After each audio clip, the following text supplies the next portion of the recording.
എന്റെ പ്രിയപ്പെട്ടവരെ, മദീനത്ത് പോകണ്ട്, മസ്ജിദ് നബവി കാണണ്ട്, മുത്തുനബിയുടെ റൗള കാണണ്ട്, മുത്തുനബിയുടെ റൗള കാണണ്ട്. എന്തിനാ ഉസ്താദേ പൈസ മുടക്കിയിട്ട് മദീനത്ത് പോയിട്ട് മുത്തുനബിയുടെ മസ്ജിദ് കാണുന്നത്, മുത്തുനബിയുടെ റൗള കാണുന്നത്? എടാ ചെറുപ്പക്കാരാ, മുത്തുനബി പറഞ്ഞതെന്തെന്നറിയോ?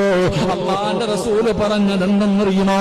ആരെങ്കിലും എന്റെ ഖബർ സിയാറത്ത് ചെയ്താൽ മദീനത്ത് പച്ചക്കുപ്പയുടെ മടിത്തട്ടിൽ കിടന്നുറങ്ങുന്ന ലോകത്തിന്റെ നേതാവിന്റെ റൗളാ ശരീഫിന്റെ മുറ്റത്ത് ചെന്നിട്ട് അസ്സലാത്തു വസ്സലാമു അലൈക യാ സയ്യിദി യാ റസൂലല്ലാഹ്,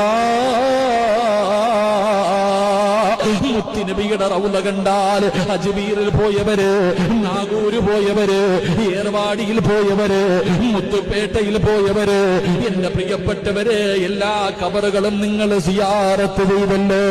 എങ്കിൽ അല്ലാഹുവിന്റെ റസൂലിന്റെ റൗള കണ്ടിട്ടുണ്ടോ? മുത്തുനബിയുടെ കൊട്ടാരം കണ്ടിട്ടുണ്ടോ?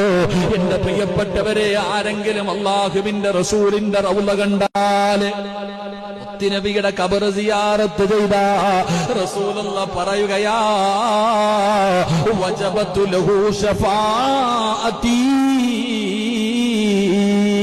ആരെങ്കിലും എന്നെ കാണാമെന്ന എന്റെ റൗള സിയാറത്ത് ചെയ്താ ഞാൻ കൊണ്ടുപോകും